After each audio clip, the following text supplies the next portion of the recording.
Bismillahirrahmanirrahim. Assalamualaikum warahmatullahi wabarakatuh. Alhamdulillahi rabbil alamin wa bihi nasta'in wa ala umuri dunya waddin wassalatu wassalamu ala nabiyyina Muhammadin wa ala alihi wa sahbihi ajma'in, amma ba'du.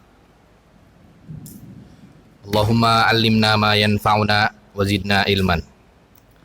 Yang saya hormati pengurus DKM Masjid JGC Jamaah Salat Maghrib yang dirahmati oleh Allah Subhanahu wa taala. Kitabuz Zakati. Pada maghrib kali ini kita akan membahas tentang masalah zakat. Sebagaimana kita mengetahui bahwasanya zakat itu adalah kewajiban seorang muslim, bahkan telah tercantum di dalam sebuah hadis Nabi Muhammad SAW, bahkan di dalam Al-Quran seringkali disandingkan dengan iman, mendirikan sholat, kemudian zakat. Wa aqamus sholah wa atuz zakah, biasanya begitu dalam Al-Quran. Mengerjakan sholat kemudian membayar zakat. Yang menariknya adalah di hadis Nabi Muhammad SAW, zakat juga termasuk salah satu rukun Islam. Sebelum kita membahas tentang masalah zakat, ada baiknya kita bisa membedakan antara zakat, infak, sedekah. Mal farqu bainaz zakati wal infaqi was shadaqati. Zakat itu maknanya lebih sempit daripada infak dan sedekah. Zakat itu hanya buat yang wajib. Artinya zakat itu tentang harta yang diwajibkan untuk dikeluarkan. Itu namanya zakat. Jadi tidak ada hubungannya dengan sunnah. Jadi kalau orang membayar zakat berarti dia wajib. Itu namanya zakat. Bisa zakatnya zakat fitrah, itu kan wajib. Kemudian zakat mal, zakat-zakat yang lain. Jadi kesimpulannya zakat itu adalah wajib, bukan berhubungan dengan kesunahan. Kemudian adapun dengan infak. Infak itu maknanya lebih luas daripada zakat. Bisa wajib juga bisa sunnah. Di dalam Al-Quran banyak Allah Subhanahu wa ta'ala menggunakan lafaz infak, yunfikuna amwalahum fi sabilillah, begitu. Itu bisa bermakna dua, bisa bermakna infak wajib dan juga infak sunnah. Infak wajib itu masuknya ke zakat. Kemudian infak sunnah maksudnya ke infak biasa. Infak buat pembangunan masjid, infak buat yatim, infak buat dai dan lain sebagainya, itu namanya infak. Jadi lebih luas daripada zakat. Kalau zakat itu yang wajib, kemudian disalurkannya khusus buat 8 golongan. Sempit jadinya maknanya. Kalau infak itu dia maknanya lebih luas daripada zakat, bisa yang wajib, bisa juga sunnah. Kalau yang wajib kaitannya dengan zakat.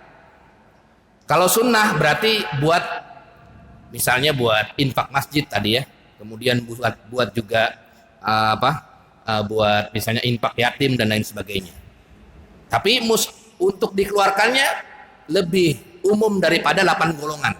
Jadi kalau yang dimaksud dengan infaknya sunnah itu bisa ke siapa saja.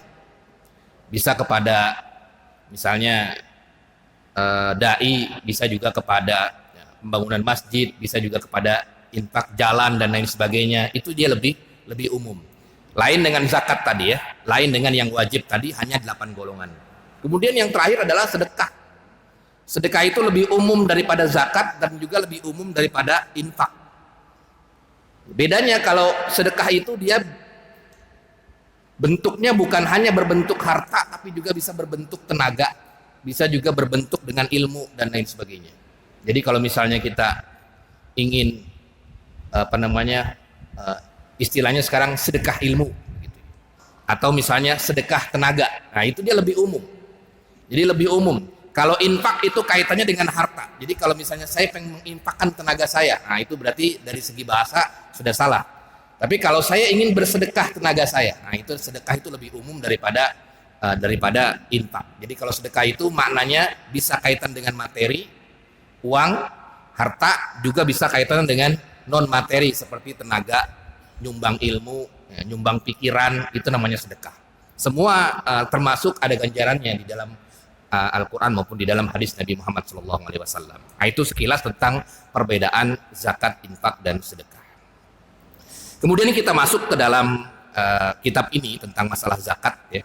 Setelah kita mengetahui tentang kewajiban zakat, maka siapa sih yang diwajibkan untuk mengeluarkan zakat? Nah ini, wa amma ala man tajibu fa innahum ittafaqu annaha ala kulli muslimin hurrin balighin aqilin malikun lin nisabi milkan taman.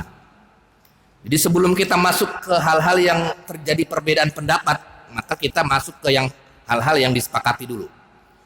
Para ulama sepakat bahwasanya zakat itu diwajibkan ala kulli muslimin, bagi seorang muslim.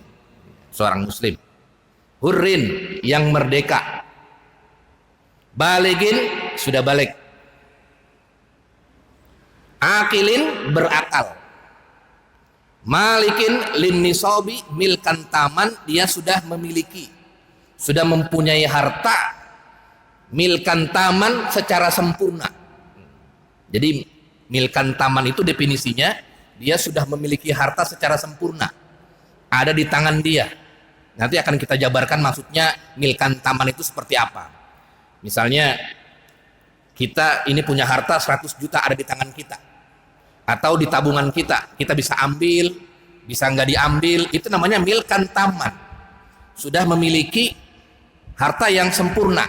Tapi kalau misalnya kita punya harta 100 juta, tapi hartanya di orang lain, dihutangin ke orang lain, itu nanti terjadi perbedaan pendapat para ulama. Jadi kita yang disepakati dulu. Yang disepakati kalau kita sudah memiliki harta yang tam, harta yang sempurna, artinya dia ada di tangan dia, dalam kekuasaan dia.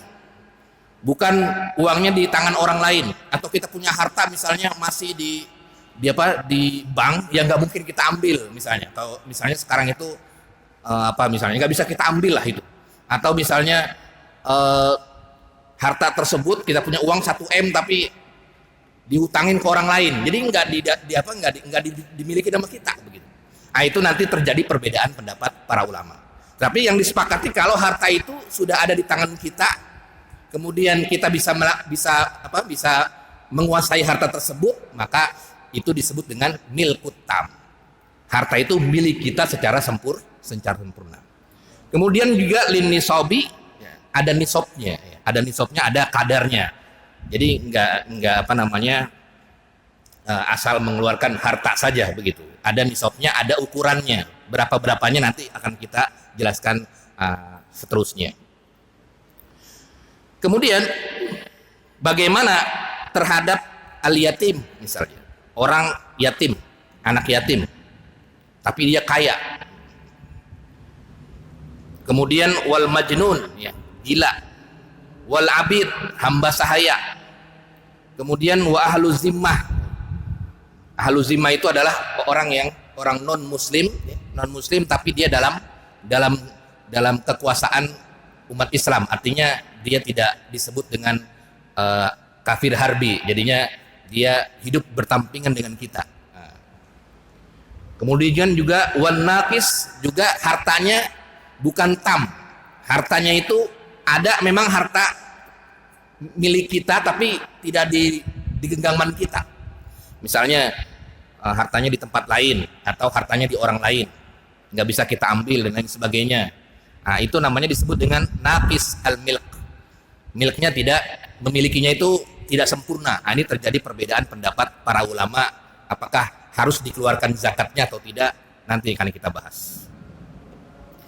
Kemudian yang pertama adalah tentang masalah fa'ammas sigor. Masalah anak kecil tapi dia yatim. Tapi dia punya harta banyak, melebihi nisab. Misalnya dia punya warisan dan lain sebagainya, dia punya harta banyak tapi dia sudah nisab, kemudian juga dia memiliki harta banyak, baik itu dari warisan atau dan lain sebagainya begitu, maka para ulama berbeda pendapat. Fa inna qauman qalu tajibuz zakatu fi amwalihim. Sebagian ulama mengatakan bahwasanya dia juga terkena zakat. Hartanya juga terkena zakat. Wa bihi qala Ali wa Ibnu Umar wa Jabir wa Aisyah. Dan ini pendapatnya sahabat Ali bin Abi Thalib, sahabat Ibnu Umar, Jabir, Aisyah dari kalangan sahabat. Kemudian juga pendapatnya Imam Malik dan Imam Ahmad, kemudian Ishaq, Abu Saur dan lain sebagainya. Jadi terjadi khilaf di kalangan para ulama tentang wajib zakatnya bagi mereka, artinya anak yatim yang masih kecil itu tapi dia punya harta banyak. Kalau misalnya anak kecil itu kan masih ada tanggungan orang tuanya. Kalau ini kan yatim ini kan nggak ada tanggungannya kan. Ya misalnya anak kita yang kecil nih, anak kita misalnya yang umurnya 5 tahun, 7 tahun, punya orang tua gitu kan. Nah itu yang harta anaknya itu adalah orang tuanya kan. Orang tuanya. Artinya orang tuanya yang akan menjadi hak kuasanya gitu. Nah, ini anak yatim berarti tidak ada hak kuasanya dia. Tidak ada hak kuasanya sehingga para ulama berbeda pendapat. Wa qala qaumun laisa fi malil yatimi shadaqatan aslan. Tidak ada bagi harta anak yatim itu adalah zakat secara asalnya. Wa bihi qala an-Nakhai wal Hasan wa Sa'id bin Jubair wa Syafi'i wa ghairihi. Nah, ini adalah pendapat Imam An-Nakhai, Hasan Basri, Sa'id bin Jubair dari kalangan tabi'in. Nah, kemudian juga pendapatnya Imam Syafi'i dan lain sebagainya. Nah, ini tentu terjadi khilaf di kalangan para ulama. Apa dalil mereka? Dalil mereka adalah tentang masalah kias. Mengkiaskan terhadap zakat itu hal hiya ibadatun kasolati wasiyami. Apakah ibadah itu, zakat itu termasuk sama seperti puasa dan sholat? Artinya kalau dia belum balik, nggak wajib. Walaupun dia sudah sudah mampu untuk sholat, tapi dia belum balik, tidak wajib.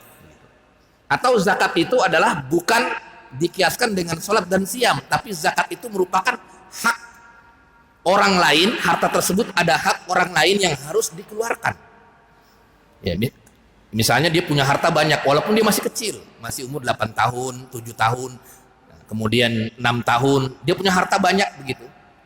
Maka dia, apakah harta tersebut ada hak kewajiban buat orang-orang fakir untuk dikeluarkan? Nah ini kalau misalnya dia merupakan hak yang harus dikeluarkan buat orang-orang fakir dan miskin, maka ini pendapatnya tadi ya, pendapat yang wajib untuk dikeluarkan zakatnya. Tapi kalau bagi yang mengatakan bahwasanya zakat itu adalah sama seperti sholat, sama seperti puasa, tidak ada kewajiban bagi dia, maka dia tidak ada wajib zakat, walaupun hartanya banyak, bermiliar-miliar dan lain sebagainya misalnya. Tapi karena dia tidak punya kewajiban, sama seperti sholat, dia belum ada wajib zakat, ya sudah, dia nggak ada zakat bagi dia. Nah ini yang terjadi khilaf di kalangan para ulama. Apakah ya, harta yang banyak tersebut, yang sudah mencapai nisab tersebut, itu dikiaskannya dengan orang tersebut dengan puasa dan sholat, sehingga ia tidak wajib, atau harta tersebut harus dikeluarkan gara-gara ada hak orang lain. Nah di situ para ulama berbeda pendapat di situ. Kemudian yang selanjutnya adalah tentang masalah malik, ya. Orang yang memiliki harta tapi dia tidak sempurna. Artinya harta tersebut misalnya orang lain dihutangkan ke orang lain. Saya punya harta 100 juta. Tapi itu hartanya sudah saya berikan ke si Ahmad karena dia butuh. Artinya dihutangkan begitu. Apakah dia ada zakat atau tidak? Dia ngutang janjinya 2 tahun lagi baru bayar.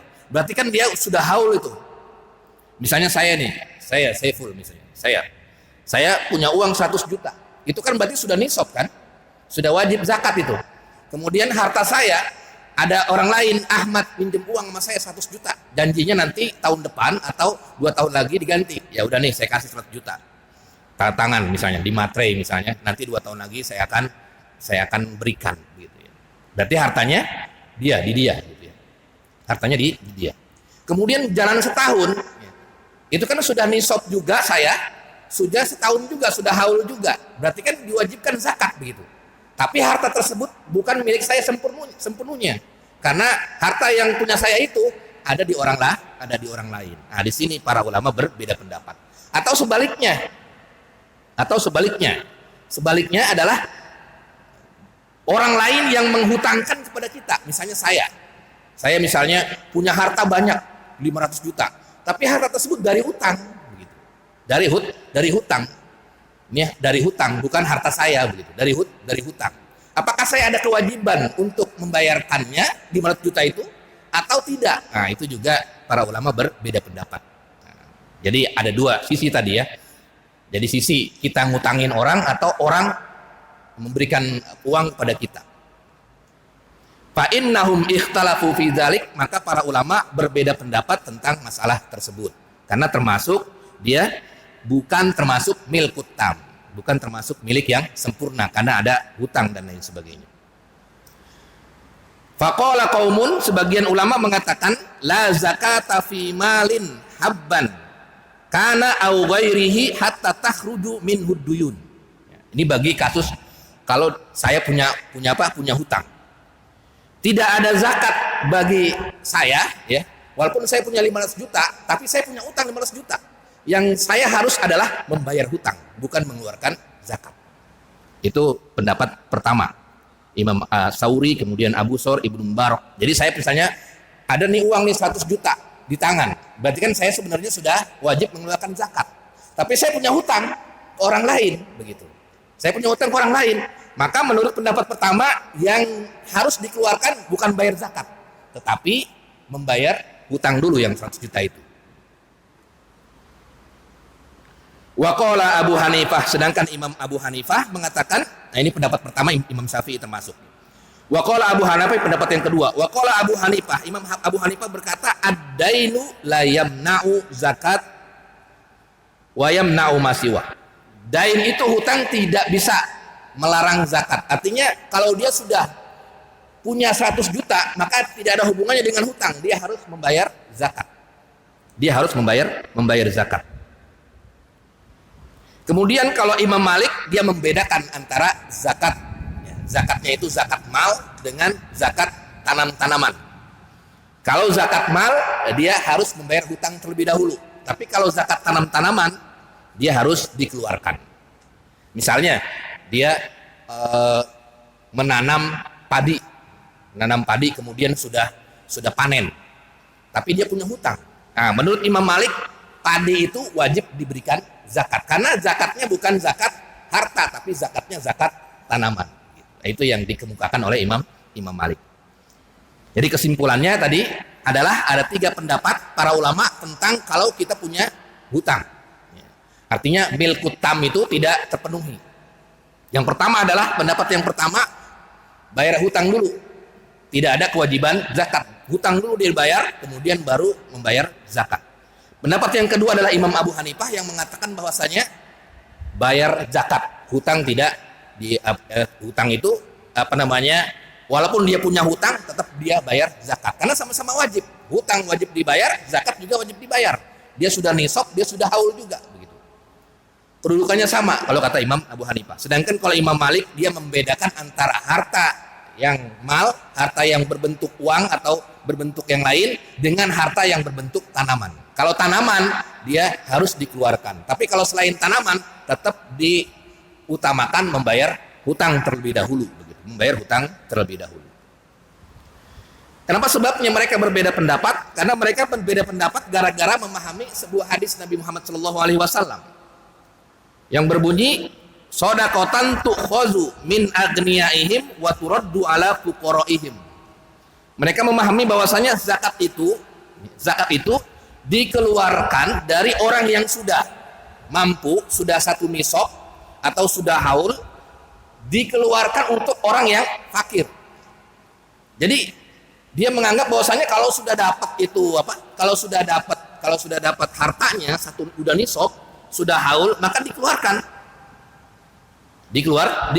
dia. Ini hadis yang pertama, shadaqatan tu'khazu min agniyaihim wa turaddu ala fuqarahim. Adapun dia bayar hutang, di urusannya lain, sama-sama wajib dia. Sama-sama wajib. Sehingga bagi yang berpendapat bahwasanya kayak Abu Hanifah mengatakan dia sama-sama wajib, berarti dia bayar zakat juga wajib, hutang juga wajib. Beda dengan tadi Imam Syafi'i, hutang lebih diutamakan. Kenapa sebabnya? Karena hutang itu hubungannya dengan muamalahnya dengan manusia, sedangkan zakat hubungannya dengan Allah Subhanahu wa taala. Itu yang dijadikan dalil oleh sebagian pendapat ulama, diantaranya Imam Syafi'i. Kemudian kalau Imam Malik jelas dia membedakan antara harta yang berupa uang dengan tanaman, karena tanaman itu dia berbeda sendiri dengan uang. Kalau uang itu atau zakat harta itu tadi sodakotan tuqazu min agniyaihim, sedangkan kalau harta tanaman dia hadisnya tersendiri, sehingga Imam Malik membedakan antara uang dengan tanaman. Kemudian yang selanjutnya adalah tentang beberapa masalah. Yang pertama, iza akhrajal mar'u az-zakata fado'at. Kalau misalnya seorang sudah mau mengeluarkan zakat, sudah nisab, ini 100 juta sudah dapat, sudah haul. Fado'at, kemudian dia hilang harta tersebut hilang. Ini misalnya besok pengen sudah haul, kemudian sudah pengen diniatkan untuk zakat, tiba-tiba fado'at hilang. Fa inna qauman qalu tujzi'u anhu, maka sebagian ulama mengatakan dia sudah tidak ada kewajiban zakat. Itu sebagian ulama mengatakan tidak ada kewajiban zakat. Kenapa sebabnya? Hartanya sudah tidak ada, bisa dicuri atau misalnya ditahu di mana begitu. Nah, itu hilang, itu doat artinya hilang, bisa dicuri dan lain sebagainya. Wa bihi qala Syafi'i wa Malik, dan ini menurut Imam Malik dan Imam Syafi'i. Jadi sudah, kalau misalnya dia sudah dapat nisab haul, tapi tiba-tiba pengen bayar, tiba-tiba tengah jalan ada yang ambil itu tasnya begitu. Ada yang ambil itu tasnya. Nah, ya udah, berarti dia misalnya sudah, berarti dia sudah tidak ada kewajiban lagi zakat. Sudah ada kewajiban lagi zakat menurut Imam Malik dan Imam Syafi'i tadi. Wa qaumun qalu huwa laha dhaminun hatta yad'aha mawdi'uha. Sebagian ulama diantaranya Imam Abu Hanifah mengatakan tetap dia ada kewajibannya. Kenapa sebabnya? Karena bagi Imam Abu Hanifah mengatakan walaupun dia hilang hartanya, itu tidak bisa membatalkan kewajiban dia terhadap zakat tersebut. Tapi saya pribadi mengatakan yang lebih kuat adalah pendapat yang pertama tadi. Kalau hilang ya sudah, dia hilang zakatnya.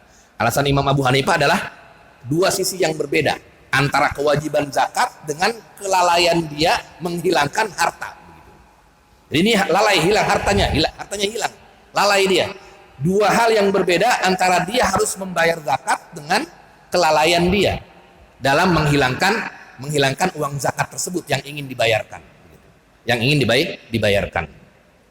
Nah, sehingga kata Imam Abu Hanifah harus dipisahkan, dia dibedakan. Sehingga dia ada dominun, tetap dia harus punya tanggung jawab, istilahnya harus membayar zakat tersebut, tetap ada kewajiban untuk membayar zakat harta yang sudah dihilangkan itu. Adapun orang yang mengambilnya itu dosa dia mengambil harta kita misalnya, tapi dia tetap ada kewajiban untuk membayar zakatnya karena dia sudah haul, sudah nisab. Adapun dia dicuri, itu adalah dua hal yang berbeda menurut Imam Abu Hanifah tadi. Nah, itu dalil daripada Imam Abu Hanifah yang mengatakan bahwasanya tetap dia ada kewajiban. Tapi kalau saya pribadi lebih menguatkan pendapat yang pertama, Imam Syafi'i dan Imam Malik, kecuali dalam keadaan tertentu. Misalnya dia orang yang punya harta yang berlimpah, punya harta yang banyak begitu. Ketika uang zakatnya hilang, dia masih bisa mengcovernya, dia masih bisa menggantinya. Nah, itu bisa mengambil pendapat Imam Abu Hanifah. Misalnya kita sudah nyebarin undangan atau nyebarin sudah berjanji dengan pihak Amil, pihak DKM, saya akan memberikan uang 100 juta zakat mal saya. Tiba-tiba tengah jalan ada yang nyuri begitu, ada yang nyuri. Tapi orang tersebut orang yang punya harta melimpah. Ya udah, tinggal ambil aja dia 100 juta dari tabungan yang lain buat cover zakat tersebut. Nah, itu kalau kondisinya dia punya harta yang melimpah, itu bisa mengambil pendapat Imam Abu Hanifah. Tapi kalau dia kondisinya adalah kondisi yang biasa-biasa saja orangnya, maka bisa mengambil pendapat Imam Malik dan Imam Syafi'i. Jadi mengambil pendapat ulama itu bisa tergantung kepada masalah daripada pribadi orang tersebut. Artinya disesuaikan dengan kondisi orang tersebut. Kemudian yang kedua, masalah yang kedua adalah iza amkana ikhrajuha fahalaka ba'dul mal qabla al-ikhraj. Ketika ia pengen mengeluarkan zakatnya, tiba-tiba setengahnya itu hilang. Tadi kan semuanya, setengahnya hilang. Apakah dia nggak jadi zakat atau bagaimana? Misalnya dia sudah punya harta 100 juta. Tiba-tiba 50 jutanya hilang. 50 jutanya hilang. Bukan semuanya, 50 jutanya hilang. Apakah dia ada kewajiban untuk mengeluarkan zakat atau tidak? Nah, ini juga sama kasusnya seperti kasus yang pertama. Baik yang penuh hilangnya atau yang setengah hilangnya, itu dikembalikan kepada pendapat yang pertama tadi. Jadi yang pertama, Imam Malik, Imam Syafi'i tidak ada kewajiban zakat lagi. Misalnya kita sudah punya 100 juta. Tiba-tiba 50 jutanya hilang, setengahnya hilang. Padahal sudah pengen keluarin itu zakatnya 2,5%-nya. 2,5%-nya kira-kira 2,5 juta gitu ya. Tiba-tiba hilang begitu, 50 jutanya. Nah, berarti kan tidak ada kewajiban lagi untuk zakat. Maka menurut pendapat Imam Malik dan Imam Syafi'i tidak ada kewajiban untuk zakat. Tapi kalau Imam Abu Hanifah mengatakan tadi ada kewajiban tetap untuk zakat karena dua hal yang berbeda. Kalau nanya pendapat saya, maka dikembalikan kepada kondisi masing-masing. Kalau dia orangnya adalah orang yang goni, orang yang punya kecukupan yang banyak, maka bisa pendapat Imam Abu Hanifah dipakai, diambil uang yang lain untuk mengcover atau membayar zakat tersebut. Nah, kemudian kasus yang terakhir, nah ini dia, kasus yang terakhir adalah yang sering terjadi ketika dia sudah mempunyai memiliki harta, sudah pengen mengeluarkan harta begitu, misalnya 2 hari lagi sudah haul, sudah nisabnya sudah, tiba-tiba dia mengeluarkan sebagiannya, nggak jadi akhirnya haulnya, nggak jadi akhirnya nisabnya begitu. Misalnya minggu depan ini jatahnya kita mengeluarkan zakat, ya, kita sudah punya nih 100 juta, tiba-tiba di hari yang sama dikeluarkan ini uangnya, bisa karena kebutuhan mendesak atau bisa karena kebutuhan yang lain. Misalnya anak kita sakit, atau misalnya misalnya ada kebutuhan yang lain, misalnya begitu. Ya, misalnya kalau yang mendesak tadi anak kita sakit, akhirnya uang yang 100 juta terpakai, nggak jadi nisab akhirnya kan, nggak jadi haul juga, nggak jadi haulnya dapat tapi nisabnya nggak dapat, kepakai 40 juta, 60 juta, belum nisab, belum misalnya belum nisab misalnya. Kan kalau sekarang kalau emas 1 juta, berarti kan kalau misalnya nisabnya itu 80 juta ya. Kalau emasnya 1 juta. Dulu emasnya 500.000 masih bisa 50 juta. Sekarang emasnya udah 1 juta per gram gitu, rata-rata. Berarti 80 juta nisabnya begitu. Haulnya setahun. Nah, kemudian ketika masuk setahun, dia kepake 40 juta, akhirnya nggak jadi nisab. Nah, bagaimana menurut pandangan para ulama di sini? Wa qala Syafi'i wa Malik, Imam Syafi'i dan Imam Malik tergantung daripada kebutuhan tersebut. Kalau dia kebutuhan kepakainya tersebut adalah untuk ihya'an, untuk ngakal-ngakalin begitu, supaya nggak jadi zakat begitu, maka dia tidak terkena. Tetap dia wajib membayar zakat. Kalau dia nggak membayar zakat, maka terkena laknat Allah Subhanahu wa taala tentang orang-orang yang meledek-ledek begitu ya, meledek-ledek orang yang mengeluarkan zakat. Jadi misalnya ini besok pengen ngeluarin zakat, saya ambil aja 30 juta supaya nggak kena nisab begitu terus, akhirnya nggak jadi zakat lagi gitu. Kayak ngeledek begitu, nggak jadi zakat lagi, nggak ngeluarin zakat. Itu akan terkena hadis Nabi Muhammad SAW tentang ancaman bagi orang yang suka meledek orang yang membayar zakat. Itu ada ancamannya, dilaknat oleh Allah Subhanahu wa taala di akhirat nanti. Orang yang seperti itu. Udah besoknya atau bulan besok sudah pengen haul, sudah pengen nisab, tiba-tiba dipakai, tujuannya bukan tahawunan tadi. Tujuannya adalah untuk meledek tadi supaya nggak bayar begitu. Nah, maka dia termasuk dilaknat oleh Allah Subhanahu wa taala, termasuk situ. Tetapi kalau digunakan bagi kebutuhan yang mendesak, kebutuhan yang mendesak, para ulama terbagi menjadi beberapa pendapat. Misalnya kebutuhan buat orang yang sakit, misalnya kebutuhan buat orang yang sakit keras atau dan lain sebagainya begitu ya. Maka menurut pendapat Imam Malik dan Imam Syafi'i, maka dia tidak wajib mengeluarkan zakat karena nisabnya sudah hilang. Dipakai buat orang atau dipakai buat kebutuhan mendesak, misalnya anaknya sakit dan lain sebagainya, darurat lah begitu, sehingga uangnya berkurang dia. Kalau uangnya berkurang berarti tinggal haul lagi nanti dia. Haul lagi atau sampai nisab lagi, sampai nggak nisab lagi, kalau nggak nyampe ya nggak nyampe lagi begitu.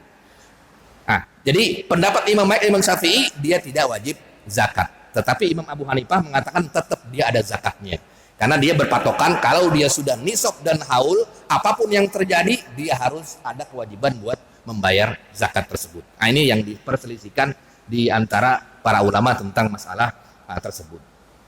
Jamaah salat maghrib yang dirahmati oleh Allah Subhanahu wa taala, kemudian kita masuk kepada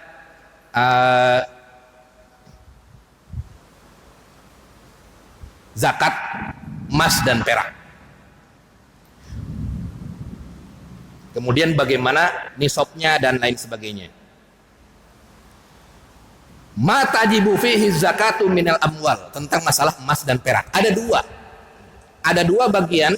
Yang pertama adalah emas dan perak yang berbentuk emas perak batangan begitu. Emas batangan.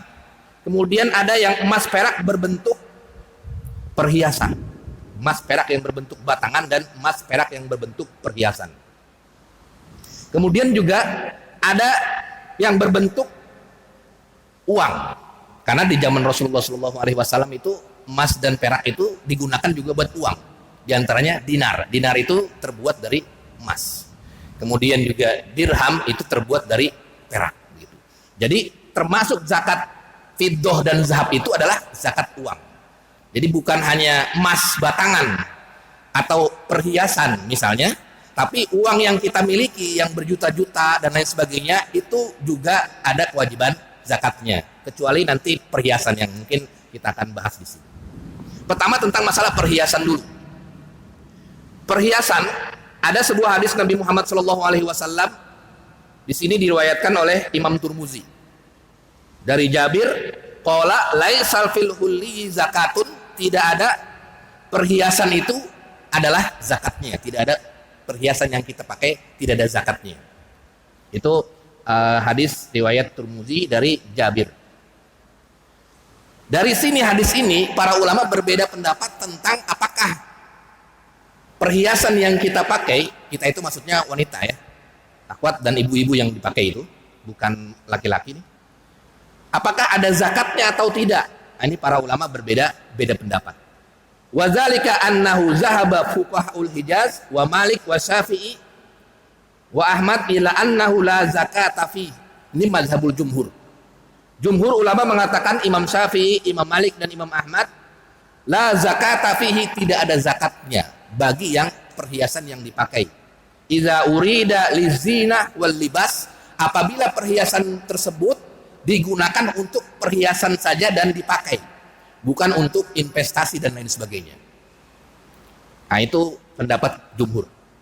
Wa qala Abu Hanifah, Imam Abu Hanifah mengatakan fihi zakat, ada zakatnya. Kalau perhiasan juga ada zakatnya. Perhiasan juga ada zakatnya.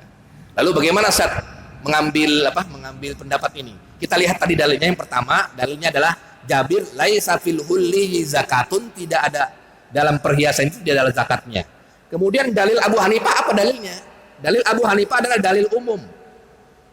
Dalil umum ketika ada seseorang wanita datang kepada Rasulullah SAW, wa ma'aha ibnatun laha, di sampingnya ada anak perempuan, wa fi yadi ibnatiha masakun min zahab, ada gelang di ininya, di tangannya itu. Faqala laha, kemudian Rasulullah SAW bersabda, atu'addina zakata haza, apakah kamu sudah mengeluarkan zakat ini? Qalat la, tidak wahai Rasulullah SAW.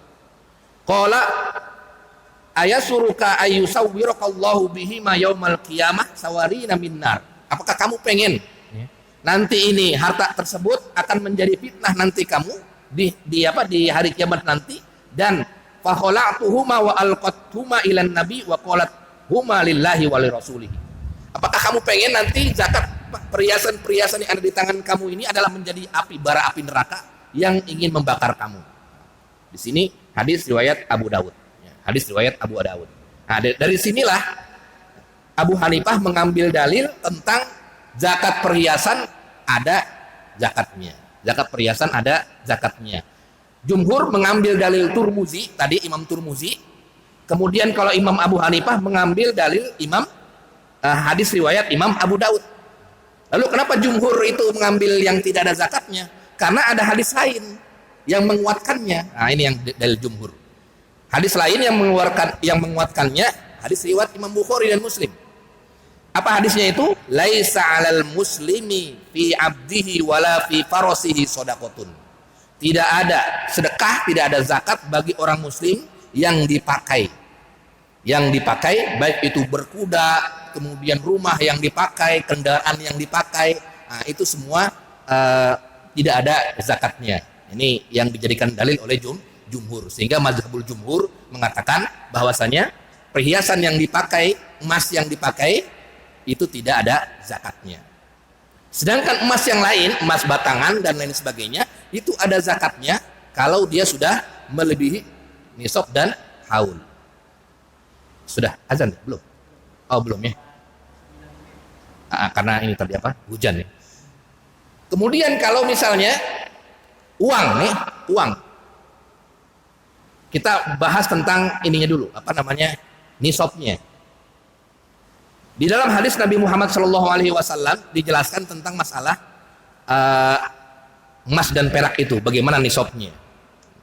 Rasulullah SAW bersabda di sini, setiap 20 dinar, ya, setiap 20 dinar emas itu dikeluarkan zakatnya hatu zakat az-zahabi min kulli isrina dinaron nisfa dinarin. Ini hadisnya, hadis riwayat Bukhari. Bahwanya setiap 20 dinar itu harus dikeluarkan 1/4 dari 10, berarti 2,5%-nya. Kalau 10 itu kan 1/4-nya berapa? 2,5 kan? 2,5, jadi 10 kan? Nah itu namanya 2,5%-nya dari 20 dinar. 20 dinar berapa 20 dinar? 20 dinar itu kalau kita sekarang kita tukarkan itu 1 dinar itu sama dengan 4,25 gram. Itu satu dinar, 4,25 gram. Kalau kita kalikan berarti 20 dinar, 20 kali 4 berarti sama dengan 80 gram. 80 gram lebih sedikit, kira-kira 85 gram. Kalau di fikih-fikih besar itu 85 gram. Berarti emas yang sudah melewati nisab 85 gram, maka dia ada kewajiban untuk membayarkannya 2,5%. Begitu juga uang yang kita punya 2,5 gram, 85 gram itu. Kalau dia berbentuk uang, maka dia juga wajib dikeluarkan 2,5%-nya, nisabnya 85 gram, kemudian juga didampingi dengan haulnya. Dalil haul adalah ini dia dalil haulnya. Ada haulnya ini ya. Mazhabul jumhur tadi, jumhur ulama, hadis tentang masalah haul, hadis Ali dari Nabi Muhammad SAW. Hadis Nabi Muhammad dari Ali bin Abi Thalib. Di sini dijelaskan walaisa fi mi'ataini dirhamin sayun hatta yahula 'alaihal haul. Nah ini dia. Kalimatnya hatta yahula 'alaihal haul. Kalau sudah mencapai haul 1 tahun. Kalau sudah mencapai 1 tahun, kemudian sudah nisab. Misalnya 1 Januari. 1 Januari kita memiliki uang, 1 Januari kita memiliki uang sebesar 100 juta misalnya. Nunggu dulu, jangan langsung dikeluarkan. Nunggu dulu haul 1 tahun kemudian. Kalau 1 tahun kemudian 100 juta masih utuh, maka dia wajib dikeluarkan 2,5%. Begitu maksudnya. Tapi kalau 100 juta itu nggak utuh, kita punya 100 juta. Dipakai lagi. Tahun depan, 1 tahun kemudian, udah bukan 1 juta lagi, tinggal 20 juta habis buat makan. Itu tidak ada zakat baginya. Jadi ada 2. Pertama adalah nisab, yang kedua adalah haul. Caranya tadi ketika kita dapat misalnya 100 juta, misalnya sudah nisab nih, mulai kita hitung haulnya. 1 tahun kemudian kita bayar itu. Kalau dia sudah haul, nisabnya sudah dapat juga, maka dia bayar 2,5%. Tapi kalau misalnya haulnya enggak, baru nisab doang, dia juga belum ada kewajiban untuk membayar 2,5%-nya tersebut. 2,5%-nya tersebut. Sampai di sini ada diskusi, tafadhol sebelum kita lanjut. Iya, Ustaz. Waalaikumsalam warahmatullahi wabarakatuh.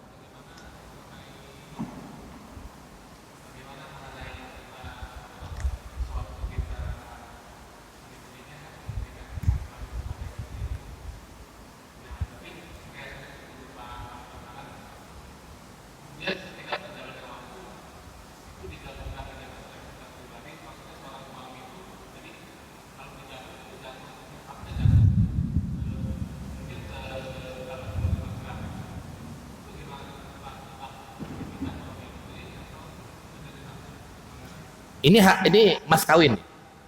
Ya, ya misalnya seorang suami memberikan mas kawin terhadap istrinya gitu ya. Sebesar misalnya 50 gram. 50 gram. Kemudian kita punya uang lagi 50 gram gitu ya. Maksudnya apakah dengan digabungkan itu sudah mengeluarkan zakatnya atau tidak gitu maksudnya? Oh ya, apakah digabungkan atau dipisah? Dipisah. Jadi harta suami itu kalau dia sudah punya nisab dan haulnya. Kalau istri ya istri dia. Jadi kalau istri kita seorang pekerja, kemudian dia punya uang nisab, kemudian haul, maka dia wajib mengeluarkan zakat. Tidak digabung dua, bertiga, berempat, itu sama kongsi. Misalnya kita punya harta bareng-bareng 3 orang. Kecuali kalau misalnya dia satu orang itu sudah nisab, sudah haul, baru dia keluarkan. Tapi kalau misalnya dia digabung begitu, dia tidak terkena kewajiban zakat. Artinya dipisah itu ininya harta daripada istri mas kawinnya itu tidak. Jadi itu harta milik penuh daripada suaminya. Kalau dia punya harta 85 gram, sebesar 85 gram, maka diwajibkan untuk mengeluarkan zakat 2,5%-nya. Dan haul juga tentu. Tapi kalau digabung dengan istri baru kena, itu belum bisa. Jadi dia harus harta pribadi daripada suaminya.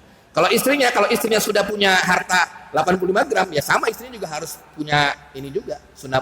Harus mengeluarkan zakat juga dia. Harus mengeluarkan zakat juga begitu. Iya, Sir. Oh iya. Uangnya kecampur-campur, haulnya jadi nggak tercatat. Contohnya gimana?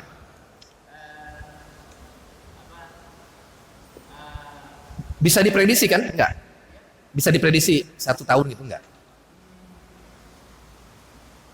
1 Januari misalnya kita punya uang 100 juta gitu. Terus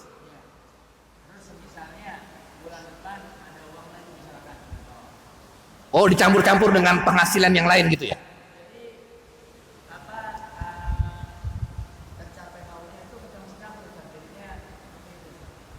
Itu bukan harta zakat, bukan zakat zahab wal fiddah nanti masuknya, dia masuknya zakat profesi biasanya itu nanti. Nanti terjadi perbedaan pendapat para ulama. Kalau yang profesi kita misalnya profesi kita misalnya seorang dokter atau seorang akhirnya tambah lagi, kemudian dikeluarkan lagi, tambah lagi, dikeluarkan lagi, begitu. Itu nanti masuknya ke zakat profesi dia, masuknya ke zakat profesi. Tapi kalau zakat mal itu dia tidak mungkin dia tercampur-campur. Kalaupun tercampur dia bisa juga diprediksi. Misalnya kayak kita ini punya sebidang tanah, tapi tanah yang tidak terpakai, ya, tanah yang tidak terpakai. Kemudian tanah tersebut kan berputar terus itu tanah tersebut. Nah, tanah tersebut yang kita pakai itu pasti ada zakatnya. Bukan tanah yang kita miliki ya. Kalau yang kita miliki itu tanah yang dipakai tidak kena zakat. Nah, itu ada zakatnya. Itu pasti sudah diprediksi. Ini maksudnya yang penghasilan ya. Nisab 1 juta. Iya.